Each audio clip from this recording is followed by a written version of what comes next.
Good evening, everyone. Welcome back to Monday Night Chat with SK? Forgot who I was. This space is created for real conversation, the kind that don't get edited, don't get polished, and does not get watered down. This is real talk in real time. I took a pause not to disappear, but to listen, to reflect, and to lead myself before stepping back into this space to lead conversations that with others. Tonight marks the return, not just a show, but an intention with clarity and purpose. So again, welcome back to Monday Night Chat. Tonight I have with me Elder Romel Henberry, who will be guiding, supporting me in the conversation around self-directed leadership, how we lead ourselves before we lead others. And we're just going to talk a little bit about what that looks like. What are some of the things that we do in order to be strong leaders? What does leadership mean to us? And just, guide ourselves in this conversation. And I hope you all listening will enjoy as well. So want to introduce my guest and have him talk a little bit about himself. So Elder, would you like to introduce yourself, tell the audience a little bit about who you are and what you got going on? Thank you. Yes, I sure will. Praise the Lord. I can't hear you. Every weekly meeting when it was going, so I'm so glad to have it back as part of my weekly routine. Yeah, I'm Romel Henberry. I am a New Yorker now. I just moved from Tampa, Florida, where I was serving there for over a decade and a half as the assistant pastor at a church in Tampa. So I relocated back to New York. I'm be starting up a church here and a ministry. Certified business manager. I'm single, just in case any young lady is wondering. And I'm just honored to be here and ready to talk about leadership and management and what it look like. Looking forward to the conversation. Thank you. Thank you so much. So, why I thought this conversation was important because I feel that I'm a leader by trade and by nature. And a lot of times I feel like people don't assume their leadership until they're given a title. And I don't believe that leadership is, aligned with just titles. I believe that, the way we operate in our day to day, we have to use our leadership qualities in order to get through the day, in order to manage our lives, in order to build relationships and community. And so I thought this was a really good conversation, as well as I'm building a training around self-directed leadership, because a lot of what I've done over the years in building my career was done through self-motivation, which I know is not easy to do. A lot of people says to me, Shimona, you're an anomaly. Shimona, not everybody has that grit. Not everybody has that resilience. But I want to believe that sometimes people don't assume that leadership or feel that they're leaders because of the way that we talk about leadership. Like you have to be a CEO, or you have to be a pastor, or you have to be a manager or something like that to be a leader. When I believe that every individual in this world is a leader and have leadership abilities. And so I think it's really important to have a conversation about leadership grounded in how we as individuals can be leaders and what type of qualities or skills or assets you need to be a leader and to lead your life, as well as be a leader in other spaces. So I want to, start this conversation off by asking you a question, Romel, around leadership.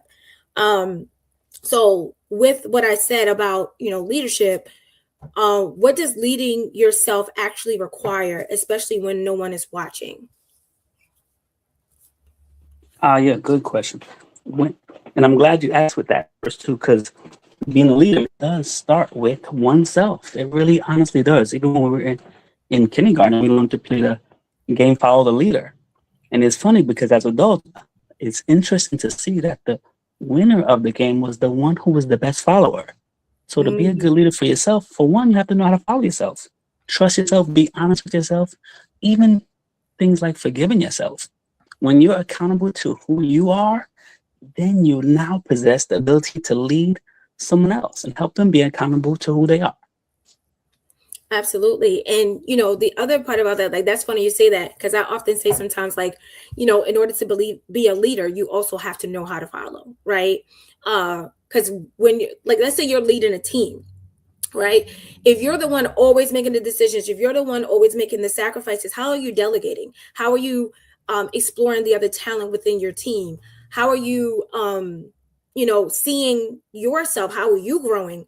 If you're always at the top, if this is the top down mentality, I think you miss on an opportunity to grow or learn something new when you feel like, okay, because I have this set title or I'm the assumed leader, that I have all the answers. And that's not always true. A true leader can spot talent. One of the things I did with my team when I was working as Brooklyn Borough lead, I identified the areas of strength of my team members and delegated those activities to them so that we can all thrive as a team. But I think sometimes this war with thinking of leadership and that the leader has all the answers tend to hinder teams or tend to hinder people in their leadership. Like, what are your thoughts on that? Like, I know you talked about following, but what do you feel about following and how that builds your leadership?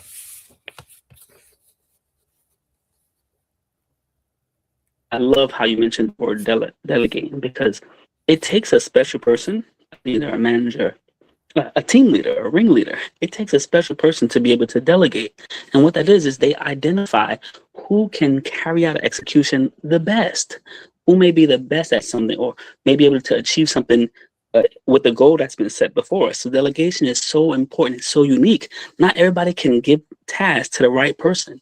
It takes a true leader to know who can do this well, the best, who can carry this out in the best optimum results that we're looking for. Delegation is so amazing, because if you give someone a task or a chore because they like it, maybe the person who don't like it the most is the one that could have done it better, could have brought out the best results. So delegation is so unique that is something that every leader has to have. You have to know how to put the aces in their places. Absolutely. And one other thing that I thought is really interesting about leadership is that people feel like you have to build up to it, right?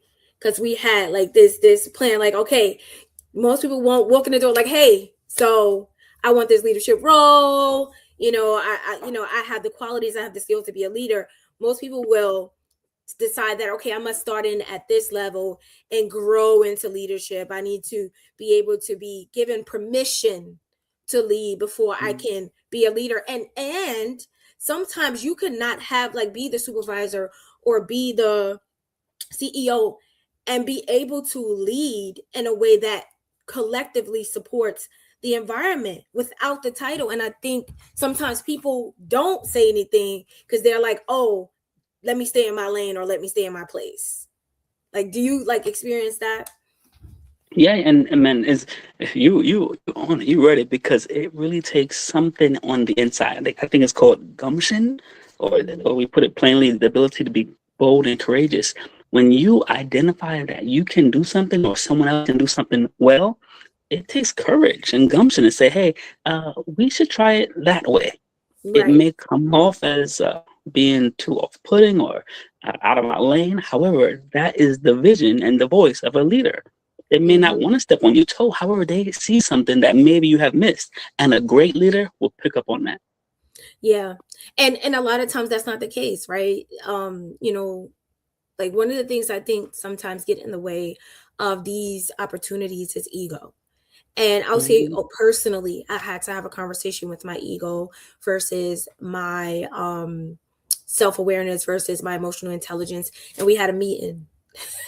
Right. and And I wasn't invited. He wasn't invited. It was a meeting of us, right? And I had to have that conversation because I had to decide, okay, what's ego and what's emotional intelligence? What's ego and what feels right for leadership, right? And the ego is not a horrible thing, right? But however, the ego should only have an advisory role, not a decision-making role. Because what happened when the ego has a decision-making role, you can find yourself, kind of burning bridges when you don't have to, right? Because the ego wants to scream out loud how great you are and how much better you are than everybody else and how many skills you have. But when you incorporate emotional intelligence, the emotional intelligence will tell you, I don't need to prove anything here. I need to just Right. exist, and I need to be the thing that I say I am, right? And even in leadership, that you can tell your ego, hey, just because I can do it doesn't mean I need to be the one to do it, or that I'm the Right. one that's required to do it, right? Not saying like, oh, you're the manager, that's your job. I'd never look at things like that. I learned how to manage up. Like if I had an idea and I had a supervisor that was the decision maker, I would frame it like it's their idea. But I'd be like, hey, you ever thought about like this? And then they'd be like, yeah, that sounds like a good idea. And then they'll do it. But I wasn't like, hey, Your way. what, you're the manager, you should know better, and da da da. I just like, hey, I got a quick suggestion. And that's how you manage up. And a lot of people don't know that skill, so they get mad at supervisors or managers or whatever, or whoever's in their leadership, because they didn't master how to be a leader from wherever you stand. Right. And it's amazing. Like everything you're saying is bringing it back to business management 101. When someone has the ability to say, hey, I see that, or this may be an opportunity, it's not that they're stepping on a toe. And when they speak up so much like that, the person who is in charge, they remember that. They remember who helped them get to the goal, who helped them achieve what they were trying to get to. So when they move up, they're saying, you know what, I couldn't have done it without Mona. I couldn't have done it without this person, and they'll pull you up as well.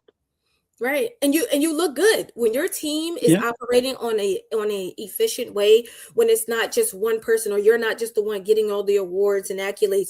When people can look at your team and say, oh, that team is a well working, machine, that to me makes you, because what if I'm sick? What if I have, an emergency, bereavement, whatever? It's like things will shut down when you don't have a strong team. Like, oh, which comes down here, so we gotta, we can't do anything, or we gotta pause that project because such and such is not here. But when you have a well-working team, when every team member sees themselves as a leader, they can always step into your shoes in your absence. They know how to do the things that you do, right? And I think leaders would benefit from looking at leadership in that way. And so I have actually another question for you, because it like aligns with what's needed to do that, right? Like, when did you realize, right? And if you ever realized it, when did you realize that no one was coming to hand you leadership, that it had to be claimed for yourself? When did I realize it? I guess, working in corporate America, when you realize, when you work so hard for something and you see it get passed to someone else, you realize, like, wow, this is not being handed to me. I Right. really have to own this. I have to own this position. I have to own this accountability. I have to own this space, so that when it's time to be put up, I don't have to wait for you to give it to me. I've seen that I've earned it. And instead of you hand it to me, you'll see where it will fall to. Right. Absolutely. I think I had some of the same experience. Like when I was in corporate, I realized that nobody was going to come and say, oh, Shimona, you're a leader. I had to like buckle down. Even when it came to like, I remember there was this one time our organization had gave like annual bonuses, and they were giving like 1%. And I was like, no, I think you can do better than that, right? And so what I did was I went and spoke to other like leaders and people, like corporate people, and I was like, hey, look, this is what they're offering. How do you think I should handle this? And I had, a couple of like CEOs that I knew that guided me and was like, hey, this is what you should do. Let them know that that's not a cost of living inflation percentage, that, it should be at least 3%. And try to get support from your colleagues. But at the time, my colleagues had already signed their contract, so I was basically on the limb by myself. And I was like, I risked it all. I was like, look, this is not for me. And I ended up getting maybe a 30 or 40% raise because my position changed. Like, so not only did I get more in salary, I got a whole new position. And so, and when I was having those conversations, like I had people telling me, oh, don't do that. That's not real. You're asking for a lot. And I was like, okay. And I got exactly what I was asking for. What you asked for. Right. And so what you deserve, I'm sure. Exactly. So it's like you want to assume that people see your hard work and they're gonna, oh, Shimona's doing so well, she's amazing, and it could be off-putting to people. I'm not gonna lie. I've had CEOs look at me like, who do you think you are? Like, what do you mean you want a raise? What do you mean you want a new position? Because I used to be firm on who I am. Like, listen, you can either change my title, because when I leave, I want to be able to show that I've grown, or you could change my salary. They're looking at me like, who does this girl think she is? But right. Because what I tell people all the time, there's only one of two answers you're gonna get. Say yes or no. No to me is not now, not you. And yes is what I want. So why am I gonna be afraid of no? So I don't encourage no's. I don't really take no for an answer, but I'm not afraid of them. Right. And you mentioned it because sometimes in these corporate hierarchies and stuff, everybody would say, there's no I in team and everyone's included. However, sometimes you find yourself as the only one speaking up. Sometimes you find the one that's saying, I object. And there's nothing wrong with that, because I found sometimes in corporate America, you look back and everybody say, we're with you, we got you. But sometimes you look back and there's no one there but your shadow. Right. And it's okay to have that experience sometimes, because it will define you. Like, I was able to stand up. I was able to speak up. I was able to use my voice. And that doesn't, and I wouldn't be honest and transparent if I didn't state that tactic didn't always work. There were times where I did get no's. But like I said, the no's just was information to me that, I needed to go a different way, or I needed to position myself otherwise. Right. But the only time I was able to address those challenges was when I confirmed my leadership ability, when I confirmed who I was and what I stood for, when I did a self-evaluation and was like, okay, this is the appraisal and this is what my worth and value it looks like. Because you can't just assume that when you're doing a good job that someone says, you know what, they're gonna look, because they're looking at their bottom line. They're looking at right how it's going to impact them, their budget, or maybe they friends with one of your other colleagues and like, oh, if I promote you or make you a leader, they're going to be mad at me. So I need to make this fair. So you have to assert yourself. But it's that internal work that gets you to a space where you'll take that risk to ask for what you want. Right. And there's nothing wrong with it too. Like you said, you can get a yes or a no. Sometimes I know this means let me work this opportunity a little bit more. So that when the question comes around again, there will be no doubt, a shadow of doubt, that who the person is for it and what I'm worth. Yeah, or no could mean you need to be at another job or start your business, or that's right. No information. Right, and it's funny because we both been managers. Even in hiring, they give you HR will give a budget. You got 3 positions available, and you can offer each one between $40,000 and $95,000. And I always wondered, why is that gap so big? Right. Because they're waiting for that person to say, I'll take $45,000, I'll take 46, and then the rest goes right, like you said, right back to the bottom line. Yep. It's that person that says, well, I think 67 may be better for me. They push the envelope, and now you have a good fit. Right. And that is something that I'm continuously trying to grow at, because I'm gonna be honest and say that I have a little price anxiety. Right. When it comes to like, I'll get to that sweet spot where I'm comfortable, but I stay there. And then pushing usually comes from the organization. Like I've had organizations be like, oh, we'll pay you. I think when I was working in the city, it's like, oh, we'll pay you $60 an hour. I'm like, okay. There was no work to do there. Right. But then a couple of years later, somebody's offering me $60,000. And I'm like, okay. And it's like, how do you, Shimona, really? How do you go from that to that? And I would give the organization all the power, all the negotiation power around salary. And like you, when I found out about those gaps and I found out how they work and, the type of budget they actually have, then it's up to you to, to say, hey, value, because they're not going to be like, oh, $45, that's not enough, girl. You should ask Right. more. They don't care. They're lucky we get to save some money. Right, Bro. and they can afford it. We're talking about these conglomerates and these multi-million-dollar companies that have 100,000 employees. They can afford it, and your time, your talent, your skill, your energy is worth it. Sometimes we have to push that envelope. I know a young man who does it every time he takes a new job. Every like 3 years, it's his goal to get a new job, and he doesn't take the minimum. He asks for more and say, "This is for free. This will help with my health insurance benefits." And they say, Right. "You know what? We want you to be healthy, so here you go, extra 30,000." To Right. push that envelope.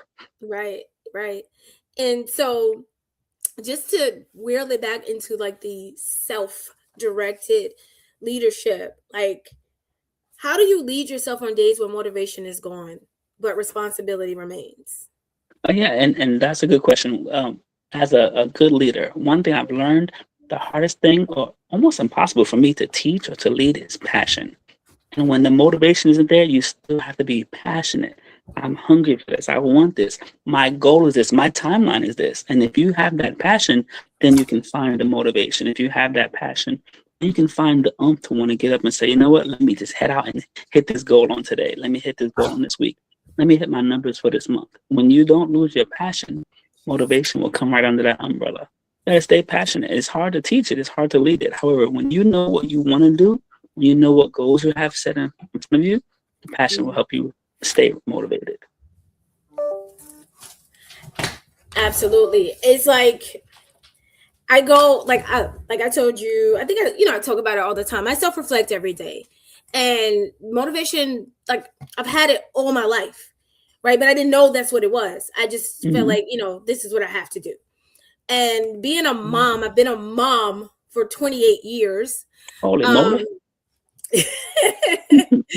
being a mom for 28 years, like having a kid at 17, it was like there was never any room not to be self-motivated, right? Because you had to get up and be a parent. There's like, I mean, of course there's a choice, but when you choose the responsibility of it, is like every day you wake up is go.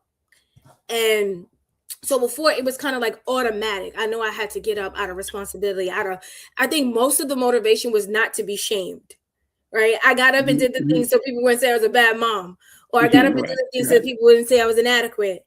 But I want to Mhm. say in my 30s, when the children were, more independent and doing their own thing, motivating myself became a little bit more difficult because Right, my purpose changed, right? Now right. it's about me. Now it's about what I need. Now it's about where I want to go. And I want to say, even in the last 4 or 5 years, that has shifted as well because they're absolutely grown. And it's like they got their own life. They don't even call me. Even the one that live with me don't call me. And so so it's like, I'm on my own here and having to be able to find purpose, figure out what I want to do, find the things that fill me with ambition, and reflecting on those things daily, meditating, and connecting, spiritually, making sure that I have an alignment with God, to help me stay grounded and knowing what my assignment is in the world. And what's interesting to me is that some people say to me, well, Shimona, I need an accountability partner. I need this and that. And I can also say that for certain things, I do need an accountability partner because that imposter will show up and say, oh, you're not good enough. You're not smart enough. You're not, for some of the high level, like skinny branch goals I have.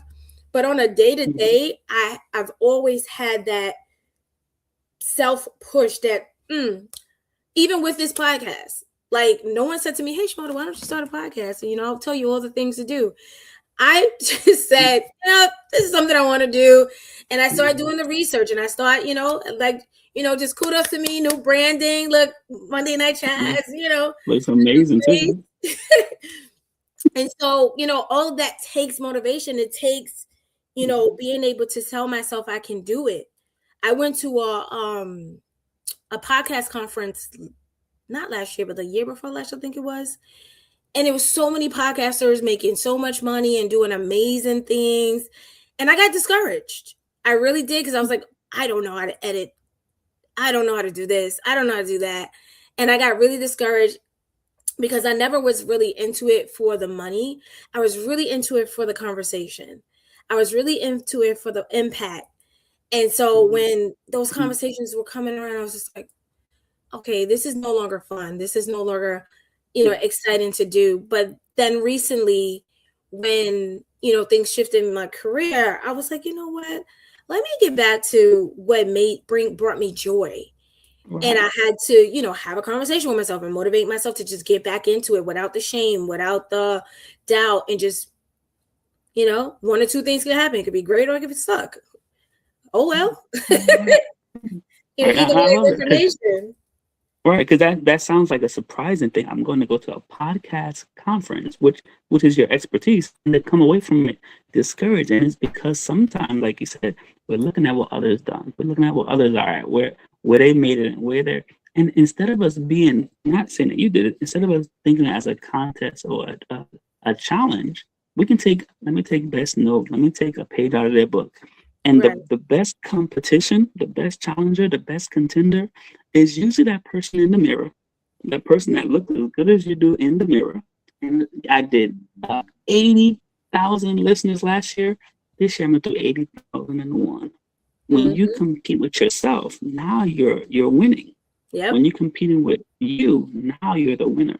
Yep. Now you have you can tell the person, hey, by the way, I did this, but it comes from within. Like you said, you feel the strength, you feel the encouragement, the passion grow and turn into power because you motivate yourself with your goal.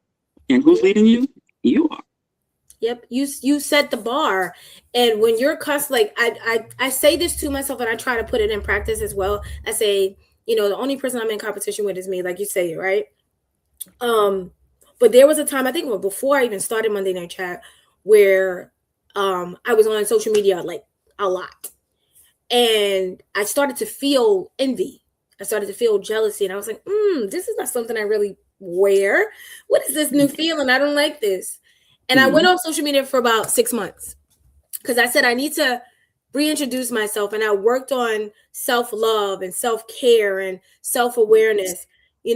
Let me spend more time with Shimona so I can learn to value her again. Right, without all this external influencing, and right. And so when I come back, I'm coming back full and whole, and not needing like I need to compare myself. And I realized that those messages came even as a young girl, where in school or in your family, people are, such this and such that, and I realized, okay, let me talk back to those messages. Let me talk back to that little girl who was told that she was in comparison to everyone, and let her know that the adult Shimona has done some amazing things as well, and we don't need to compare, right? And when I came back, I'm like, what? And that doesn't mean that I don't have any subconsciouses or that I don't have any things, areas of growth, but I'm way more firm in who I am as a person than I have ever been before. And so that makes me feel amazing. I like that because I guess right. We don't have to compare. And one thing too, as a good leader, sometimes we have to go back to the root and say, is this what I envisioned for myself? Is this where I seen me going? Because once you start to drift from that goal, you can go back and say, is this where I want to take my podcast? Is this where I want to take my company? Is this the goal? Is this the crowd I was trying to reach? And when you go back to the original root, you get, like I said, refocused, recharged, revived again. Yep. And so that takes me to my next question, right?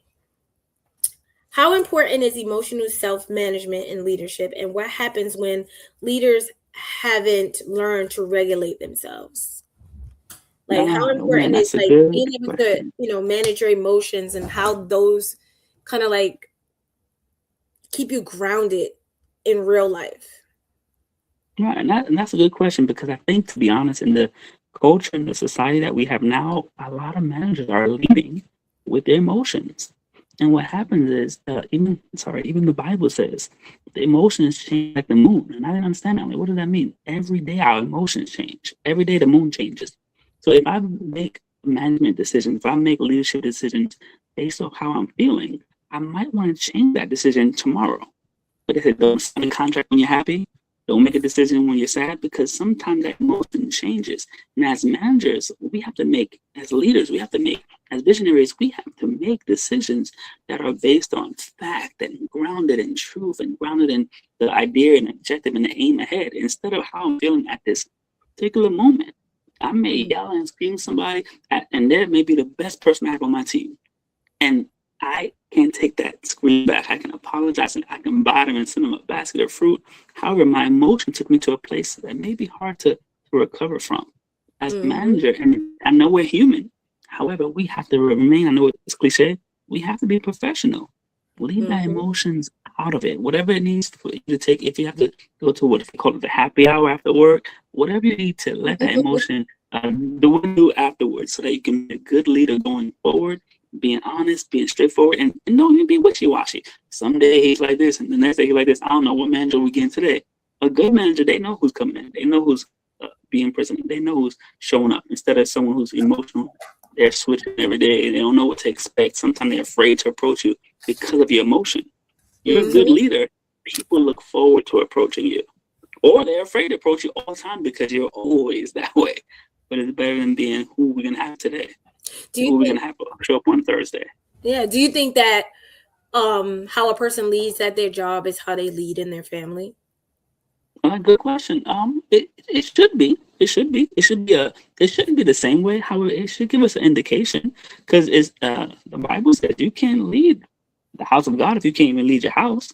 So how can I run this business? How can I run this office when at home I can't even balance the laundry day, right? Or the checkbook. Right. Oh, I want to say, I'm glad you said that. How can I be with the Secretary of Treasury and my checkbook hasn't been balanced in 3 months, right? And I like that you asked that question, because in reality, what we are as leaders, we have to, and this, it may sound corny, but we have to be honest with ourselves. A good leader, a self-leader, a self-made leader is honest with themselves. Right? I know what I'm doing when no one's around. I know what I'm doing when everyone's clocked out. That integral part of me is always there. So it will show up at home, at church, at the office, on a date. If I am who I am, I show up. So my management at home should be an indicator at work. You can tell his children be good at school. Right. But but it's interesting because we see it in movies, we see it, in people that we know, is usually not a mirror. Different person. Sometimes someone is like put together at work, or like very efficient at work, but their personal life is in shambles. You see people all the time, like millionaires and others, they have good business sense, but when it comes to emotional intelligence, to, use those transferable skills to both be a person at home, they can't do it. And I think that's because they view their colleagues as a team, but they don't view their family as a team. Right. It's so interesting you said that, because I was doing research on the Amazon leaders and the Google leaders. They treat, like you said, their team as family. Right? They try to make a place of work, and it says they want to make Friday. You count down, it's Friday, thank God. They want their people to say, it's Friday, just another day here at the office, because we feel valued. We feel like we're cared for. We feel like we count. So they're treating their employees as family members. And what it does is it increases morale and increases productivity. And they're being honest with who they are. Hey, I care about you. I'm glad you're here today. Mona, I'm so glad you showed up. I wouldn't have made it without you. Right? This should reflect what we're doing when we're talking to our wives and our children and our neighbors, right? If you're honest with who you are, it shows up at work and at home. Because almost like you said, in shambles, they're just leading a facade, right? They're just going to work. Hey, how are you? And at home, they take up that happy face. Yeah, and there's probably more checks and balances at the office or in the workplace, where at home, depending on the dynamic, there may not be any checks and balances. Like, say you're the breadwinner, most likely you have more control over the finances, or if you're the one that does all the scheduling, you pretty much have all the control over the time and space and things like that. And it's like, that's because the family may not be working as a team, and vice versa. You could probably have Like you said, some supervisors or companies see their staff as family, and sometimes if you can have it all together at home, where you have that family dynamic, you allow yourself to be vulnerable, you allow yourself to be empathetic, but at work you're like, oh, crunch time is we're all about the numbers, and that's why your leadership should be like a part of your core value, because you show up in every space with them same values, with that same operational function. Whereas, when you're like pretending, like, so in peer support, we have like values that we learn through our training, right? And it's like person centeredness and trauma informedness and things like that, right? And what I tell people all the time is, if you practice those things in your day-to-day life, you don't have to come to work and show up you don't have to put it on, right? Oh, I got to put on my peer support when I go into the job. No, be that. Because to me, what the core of peer support is human. Being a human being and being empathetic and being vulnerable and sharing parts of yourself and connecting with people at some really hard points. And so if you show that same empathy, like there's this one time I was on a train, and this woman, she was talking to herself. She was just, she was having a good conversation with herself. She wasn't bothering nobody. But I looked around and I saw that people were like acting like they were afraid of her, and they were looking at her strangely. So I engaged in a conversation with her. I was like, for real? Are you're kidding me? And she wasn't talking to me. I was just getting involved. And believe it or not, I got off the train. This woman came up to me. I don't know this woman from nowhere. She comes up to me and she said, were you talking to that lady? Now, if I was talking to my friend and we were just having a conversation, you wouldn't have asked me that. But because you've made a judgment of this woman, you have decided we're both crazy. And if I was talking to her, something's probably wrong with me. And I just wanted to create a sense of safety for the woman, right? Because I know she wasn't bothering anybody. But the optics, based on, and the lady confirmed it by running up to me. I mean, ran up to me. Excuse me, were you talking to her? I was like, are you kidding me? Is this what you do every day? She was flabbergasted. Like, how, talking to her? What's wrong with talking to her? Right. And so I show that, person-centeredness, that trauma-informedness everywhere I go. I don't wait till I clock into my job and say, okay, now I'm a peer specialist. I know what it feels like to be human. I know what it feels like to have challenges, and I know what it feels like to experience stigma. And so I didn't, that lady had no clue I was talking to her. She had no clue I was engaged. I just wanted to create a sense of safety for her, because I know what it can lead to when people see you a certain way, especially in the mental health field, especially, in the public around mental health. And I just wanted her to have I wasn't even on train long. I just want to have her just have a couple of minutes of safety where I could protect her. And so that's why I say with leadership, you want to be firm in who you are at all times, so you don't have to put it on. Right. And it's funny because I remember, and it worked. It was such I don't want to say a management card I put out. However, it was years ago, and I was running the office, and we have an inspection. We have an inspection, and all the employees started losing their mind. I'm like, everybody relax. If we do what we do every day, then we don't have to change. We don't have to be frantic. We don't have to be caught with our hand in the bag. Let's do what we do all the time. Let them see what we do all the time. That we don't have to change. We don't have to act surprised, or let's just do our regular thing. Well, I remember years ago, I think I met you at McDonald's, and they told me, "Oh, Ramel, there's a mystery shopper," and everybody started going crazy then too. Well, first of all, how did y'all know if he's a mystery shopper? Right? Let's just do what we always do, and we'll get every single person in here will get the same 100% experience. Be who you are all the time. So I don't have to turn into clock in. I'm a peer specialist. I'm a peer specialist all the time. All the humans around me are peers. Yep. I'm customer service agents. I'm a customer service agent all the time. I do quality customer service, just humanistic.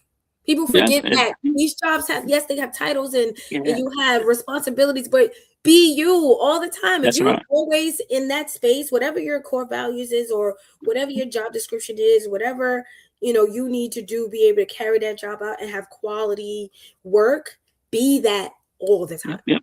And it's funny because what that does, when you're that all the time, it also helps your team see that they can trust you. And when they trust you, man, they'll go a mile for you. Right. You can build trust with your team. Mhm. Oh, yeah, We see the you get amazing authenticity. results. Absolutely. Yeah, it's just a really interesting paradigm when we talk about leadership. I want Mhm. to I what I want to say to the audience is that we're all leaders. We are all leaders. We don't need a title to be a leader. We That's don't right. need someone to give us permission to be leaders. We have all been ordained to lead this life that we have, and the Mhm. people around us are contributors. They are part of our team, they are part of our family. Even strangers you meet, they're Yeah, part of the team in your leadership. And if we're all leaders, there's no room to minimize or belittle someone else, or to right. second guess or doubt anyone else, right?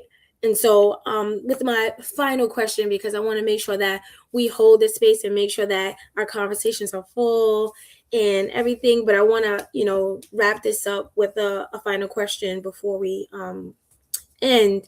Is how do you stay committed to your values when, like we talked about, like when the room is quiet, or when you don't have um backup, or you turn around and no one's there, no one's champion on? How do you stay true to your values? Right, and that's good. If you stay true to yourself, you can easily be more true to your values. When there's no cheerleaders and there's no one watching, or you don't know if the mission shop is here, stay true to who you are. And your Mhm. values, they go with you. You hold them close to the chest. And if you're true to yourself, now you're true to your values. You're true to your mission. You're true to your goal. You're true to the reason you started this business, this entrepreneur walk. You're true to the reason that you showed up today. So if you stay true to yourself, values will follow you automatically, even if no one else. Because I've learned in management, if you're a leader and there's not many people following you, you're just a man taking a walk. But when you stay, it's true.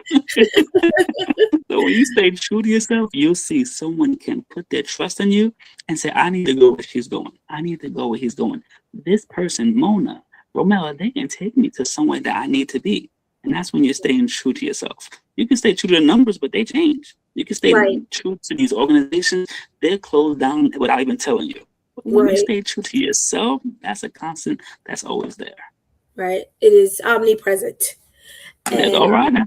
oh, amen. I read the Bible sometimes.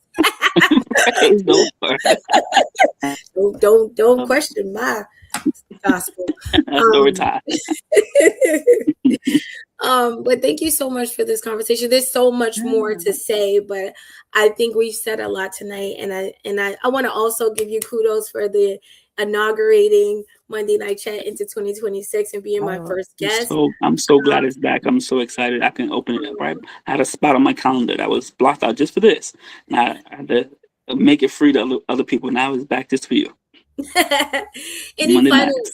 any final words for our audience? It doesn't necessarily have to be about leadership. Any final words to like help people feel good and feel motivated in the coming weeks? Yeah, and just shortly, is a difference in being a boss and a leader. Everybody wants to be the boss. Everybody wants to be a boss. When you're a leader, someone can trust their future to you.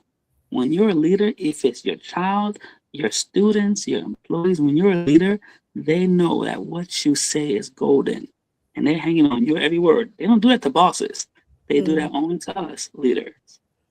awesome. I love that. We are so in sync because I say it all the time. Ain't nobody my boss. That's right. Mm. I'm like, your title That's is right. It's director. true. So direct. That's Um, all right now. hold All them right. to All right. it. Be intentional. Be impeccable with your words. That's Um, right. and that's amazing. But thank you so much Yes. for Thank you for taking the having me. time to talk with me today, and joining Monday Night Chat. And we Yes. are back, Thank you. Thank everyone. you. We will not Yes. be every Monday. I just want to put that out there. We will not be every Monday. We will be every other Monday, so that Shimona can give herself grace, and be able to deliver quality um, conversations that lead us in real impactful change. I hope this conversation has been helpful for you. But you will not miss us. I will be also launching old episodes to keep us grounded in those conversations. So when you don't see us live, you will see old episodes that you can get into and listen to hear some of the amazing conversations we've had in the past that didn't get published before. They're very, fruitful, authentic, and organic, and you will enjoy them as much as you will enjoy these lives. But that is all for tonight. Thank you so much for listening in. The recording will be posted on YouTube, as well as Facebook, as well as Spotify for your listening privileges. And you all have a wonderful night. See you all next Monday. Have a good Thank night. you, Coach. Thanks, Coach. Good night. Mhm. Keep forgetting that I have this.